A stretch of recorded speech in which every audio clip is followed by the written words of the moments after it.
So, what you're thinking is a podcast dedicated to empowering individuals to stand up against wrongdoing and champion ethical behavior through personal experiences and practical problem-solving techniques.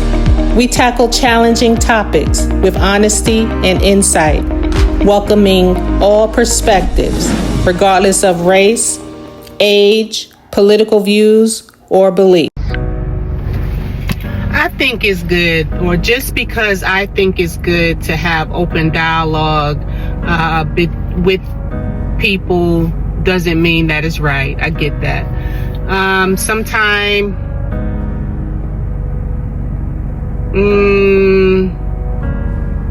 I have a difficult something to say, but I don't know how to say it, and I'm gonna keep it going. Even might pull out my violin a little bit until I get it out. This would be a random thoughts with I have something to say today. And so, like in certain areas of your life, dealing with people, personalities, and understanding, when you understand people, but you watch people not understand others. And I wanted to bring up the part of, I know there's different types of ego, and I don't know if this plays a part with this, but I did want to bring it up because I think it does, is the bad part of the ego, where you dismiss others because others do not hold the same position as you, or they're less qualified as far as the same title or position as you, right? And so when situations happen, I feel as though, like, sometimes, yeah, we accept jobs that we're not, I don't know, I'm not gonna go there, but trying to spit it out. Let me think about it a minute, I'll be back. You know, sometimes I wonder if you really think I am there just to serve you and just to be there when needed with a silent voice, to not voice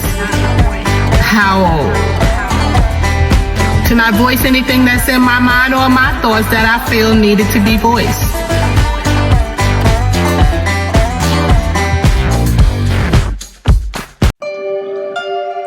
This here is not about pointing fingers. It's about me just giving my random thoughts on this situation or topic, and I wanted to share today from my view and my experience that, you know, I have, when I looked it up years ago, it says secondary PTSD.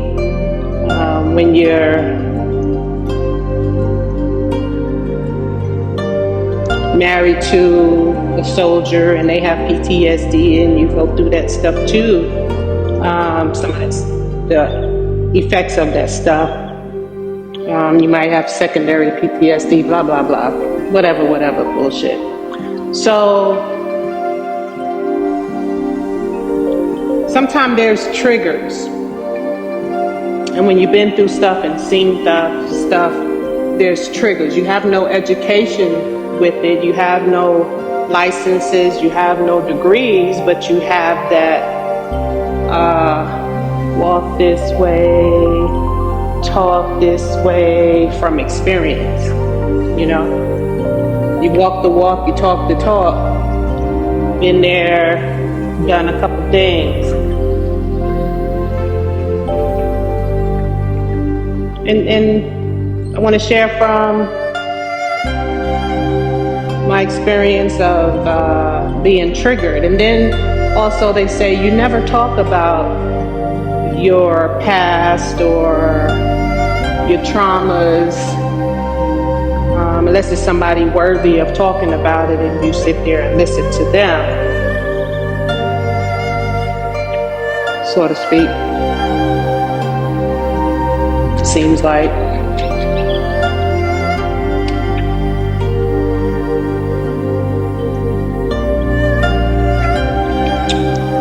So what I'm trying to say and talk about is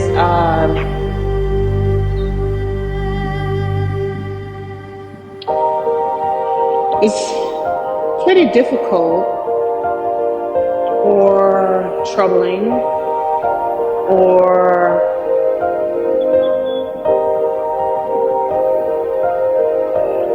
curious when you can understand others and then you watch others not that have the educational background and things of that nature, and watch them not understand.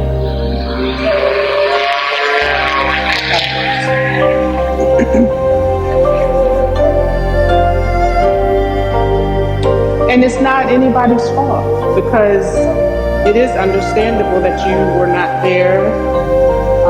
There are certain things you're not going to understand if you was not put in a position to understand or have walked that life or walked that path. And so with that being said, I'd like to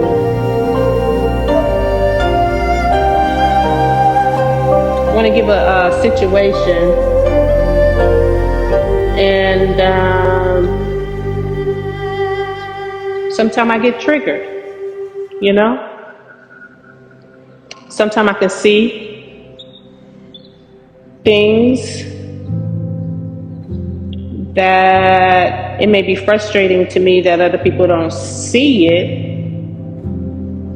but then I have to step back and say, you should understand that they did not walk the path that you walk or seen some of the things that you have seen. Even whatever. And so in this case, I'm talking about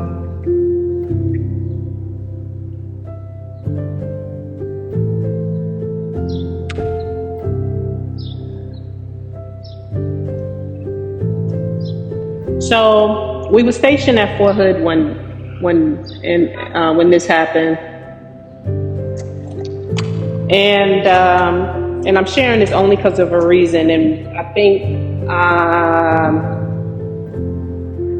it's okay to learn that it's okay to learn, and for those that are learning, and for those that are teaching their staff to interact with certain people, it's more than, and we know it's more than surface level of certain things, right? It's more than just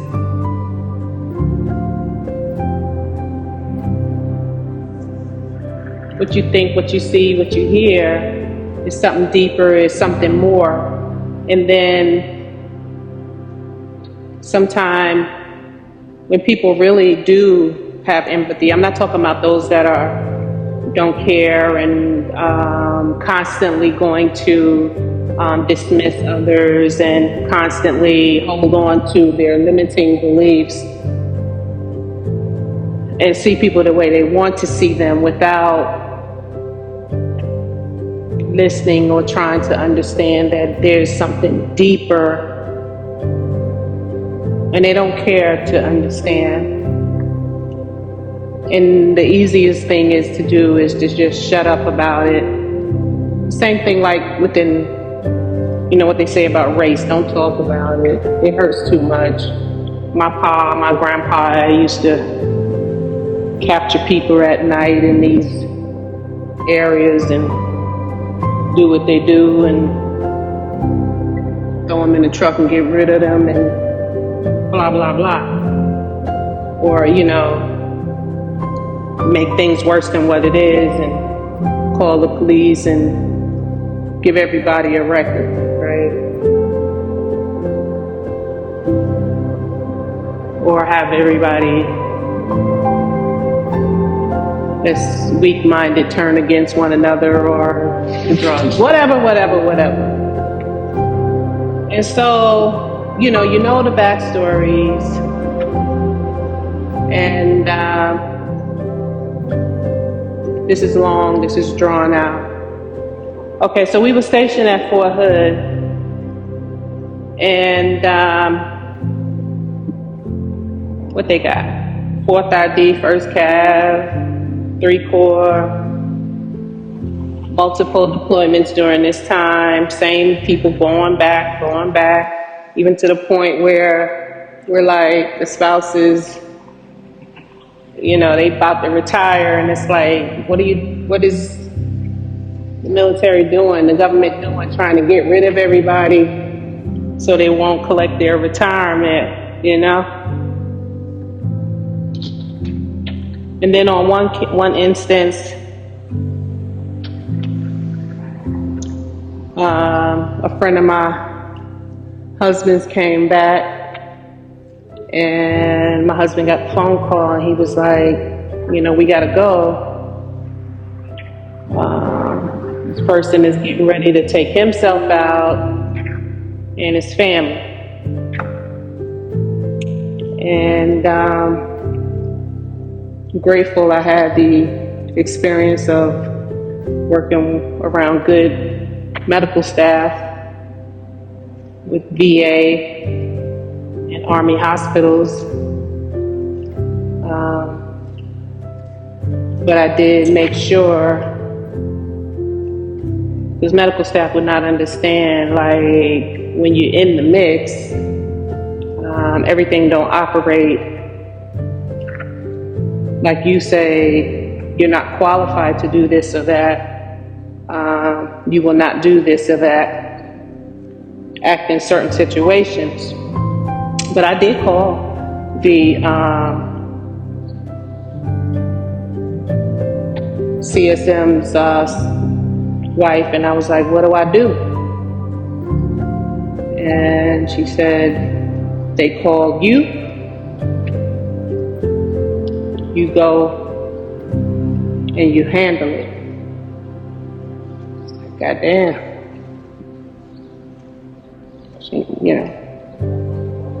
There was no police, no medical staff, no blah, blah, blah, blah.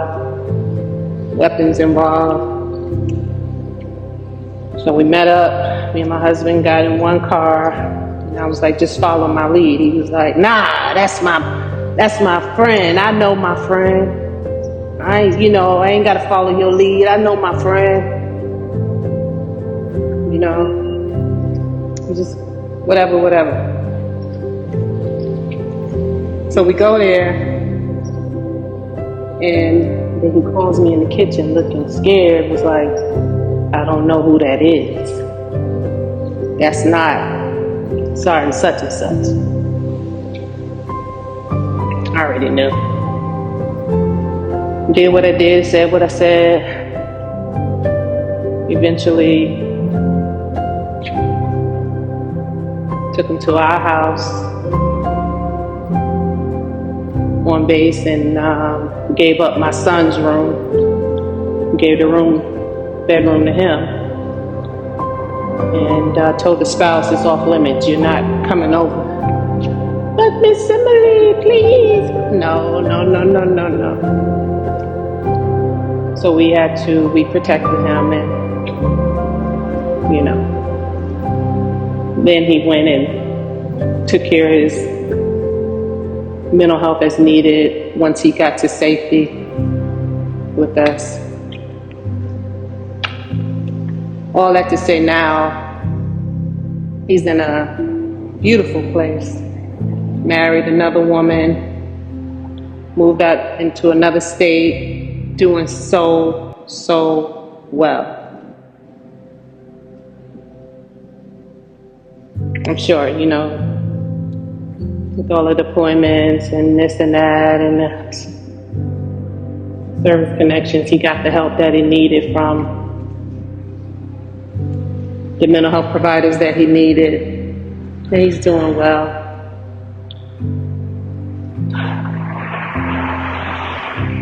When you see things a lot and you notice a certain look, a certain distant, where the person is not there.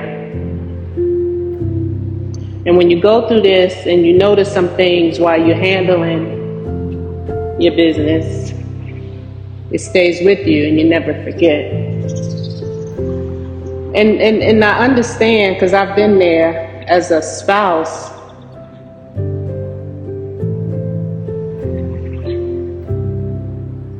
As a spouse that didn't wear the boots, just stood by the side.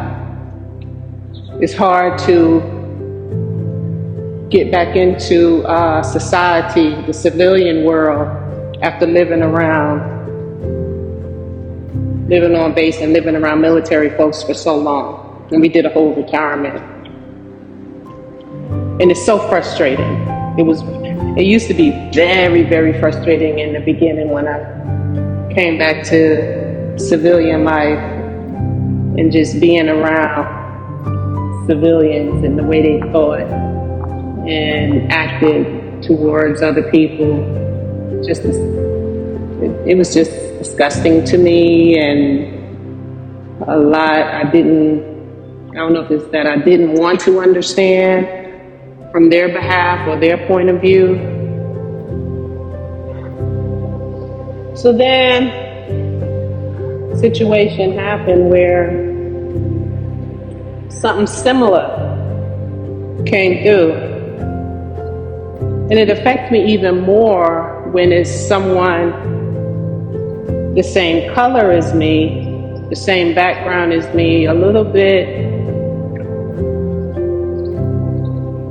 because knowing the history of this country and how people think about Black folks is disgusting. It hurts even more. Whether you're like, well, I got one Black friend, I'm good, or I'm not like them, blah, blah, blah. But, we all have a background. We all have a backstory, whether we ignore it or not, And if you haven't done the work on yourself, there's still certain beliefs and systems within you that plays a part when it comes to dealing with people that have been through some things and you were not in the military to understand and seen some things. And it's okay because you wasn't there. The thing is, they're going to get treated the way you treat everybody, but some things you're not going to tolerate and deal with from people that don't look like you, walk like you, talk like you, act like you, think like you, believe like you.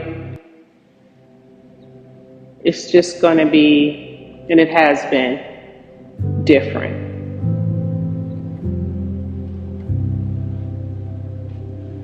So I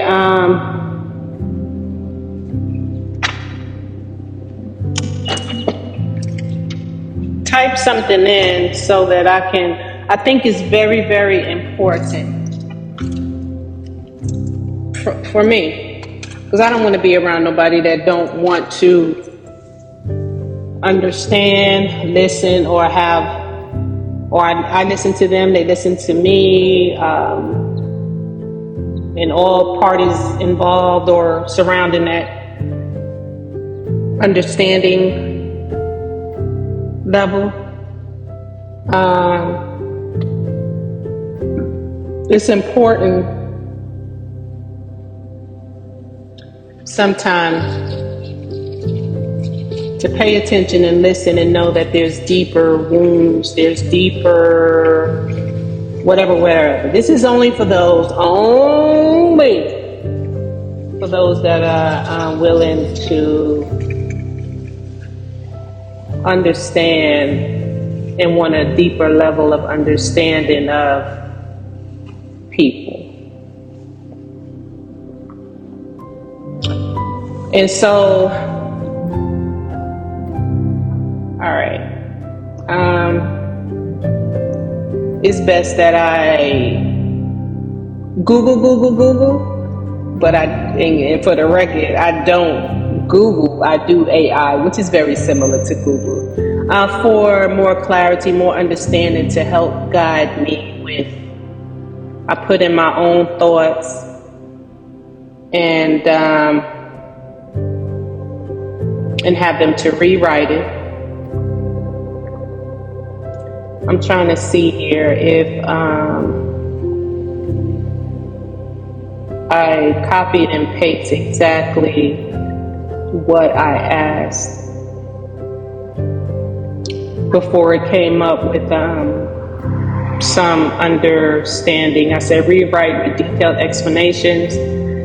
So information, sometimes we work in places where we may be well educated, but sometimes can't understand or comprehend where people are coming from, and not knowing how to help the client or patient because of our own personalities, past and present behaviors and perceptions that family and or society has put on us. For example, working in a large hospital workplace environment, staff can be easily overwhelmed and work with the routine mindset that everyone is the same according to what they have been taught and believed to be true. Then when someone comes to be seen and is identified by someone like me, that is more than just a psychotic breakdown. It's more than just the UTI of the silly behavior,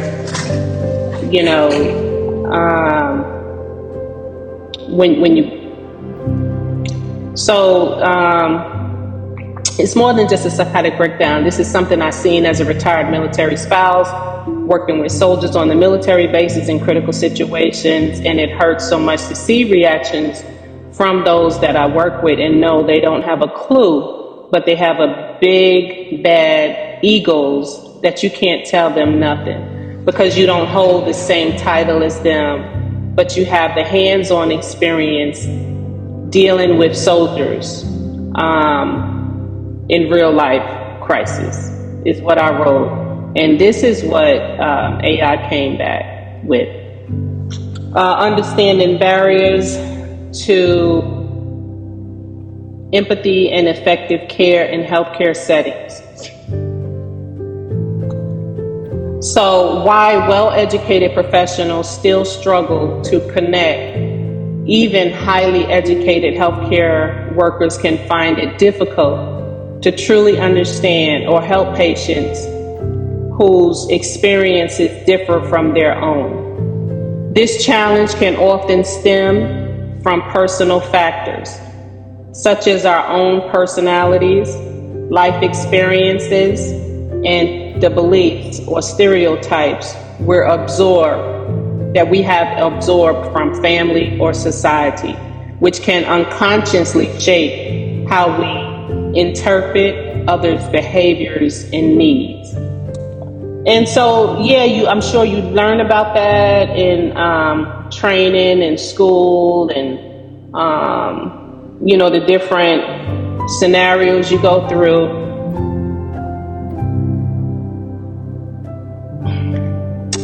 So anyway, a routine and burnout in large hospital environments, in busy hospital settings, staff often face overwhelming workloads, time pressures, and organizational routines that encourage treating every patient according to standardized procedures, which you do. And this is not pointing fingers or blaming. It's just trying to open up the lines of communication for better understanding, I think it is. This can lead to a one-size-fits-all mindset. It's in quotes, one-size-fits-all mindset. One-size-fits-all mindset. Where unique patients' backgrounds or complex situations are overlooked. 100%. 100%. Emotional exhaustion, burnout, and lack of sleep further reduces a provider's ability to empathize and connect with patients on a personal level. And we get it. I mean, the value of lived experiences, especially in military contexts, those with hands-on experiences.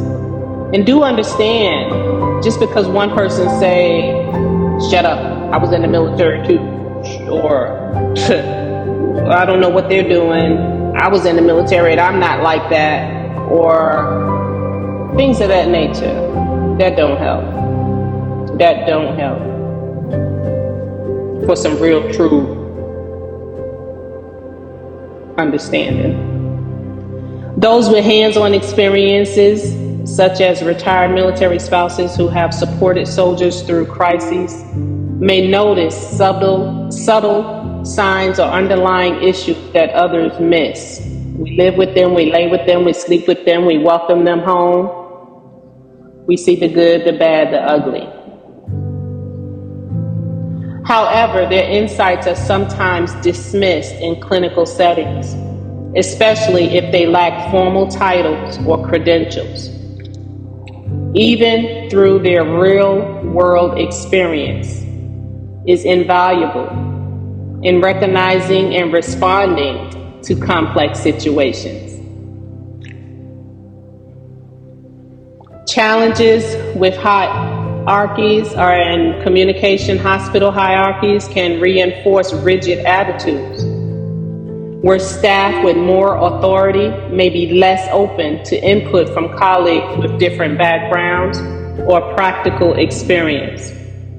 This can lead to frustration, especially when ego or status gets in the way of collaborative problem solving, and when valuable perspectives are ignored simply because they don't come from someone with the right title. And then it goes on to say how to overcome these barriers. Promote empathy, encourage open communication, active listening, and genuine curiosity about each patient's unique story. Wait, I'm gonna go back there. When you're in certain situations and you may feel triggered, or you have been through or come through, you can relate a little bit to what I'm saying.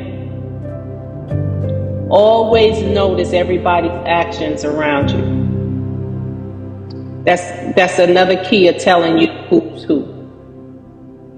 For the future, you got your little your mental Rolodex in there. You know who's who. Pay attention to certain scenarios. Watch their reactions. And you begin to learn who's who when it's time for a critical situation to happen, or who you need to lean on or call on with comfort,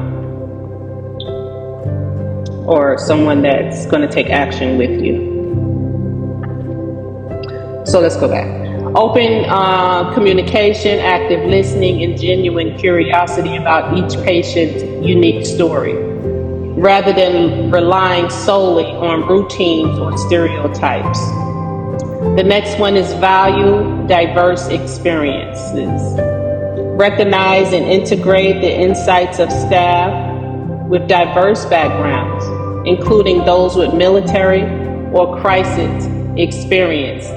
Those who try to play shit down, like this has been my life. I have never lived that type of shit, so I don't know, and I don't give a flying fuck. Pay attention. Pay attention. And it hurts even more when it comes from those that, say for example, with me, if it's somebody that's black, because I'm black and come from the black community, it hurts even more. Just saying. I'm just saying that's just how I feel. I mean, you know, those that know me, I go to back. And I stand up for every damn body, regardless of fucking color. Even if you a fucking Klan, a black Klan or a white Klan, I stand up for you. So, whatever other kind of Hispanic or Filipino Klan, whatever, I stand up for all people. I'm not saying that you have to do the same thing, because I understand people's backgrounds and where they come from, and I don't dismiss them. But I'm just giving my voice on my channel that it doesn't feel good when it's pushed away and devalued. But it's okay, because that's your personality, that's who you are. But I teach people how to protect themselves against people like you, and how to get around and get things done where you won't even know what the fuck hit you, because shit is gonna get done no matter how you try to stop it.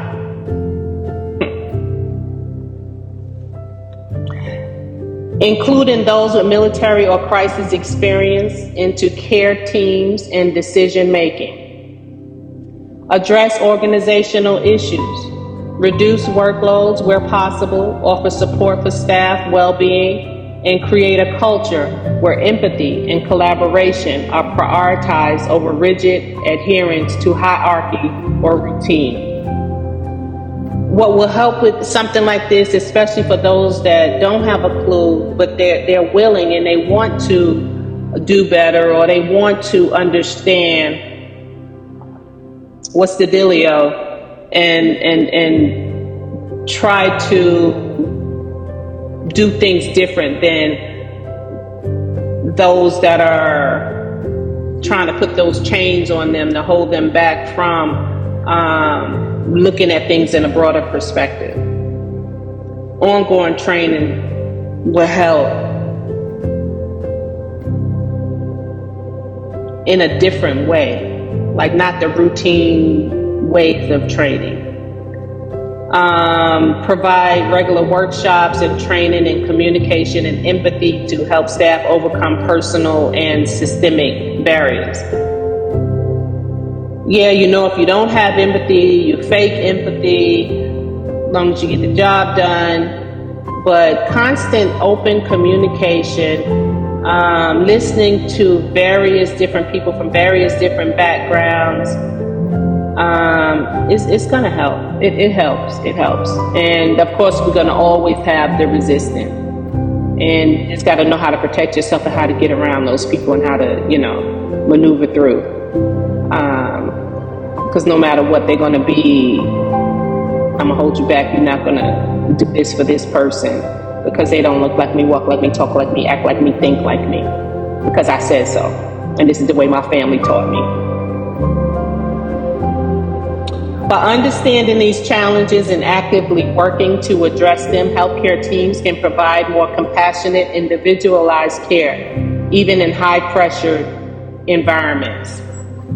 So I can't go into situational detail, but I just wanted to lay that out on the surface level, because somebody is going to know exactly what I'm trying to say and will be able to say it 100% better than I just did. Peace.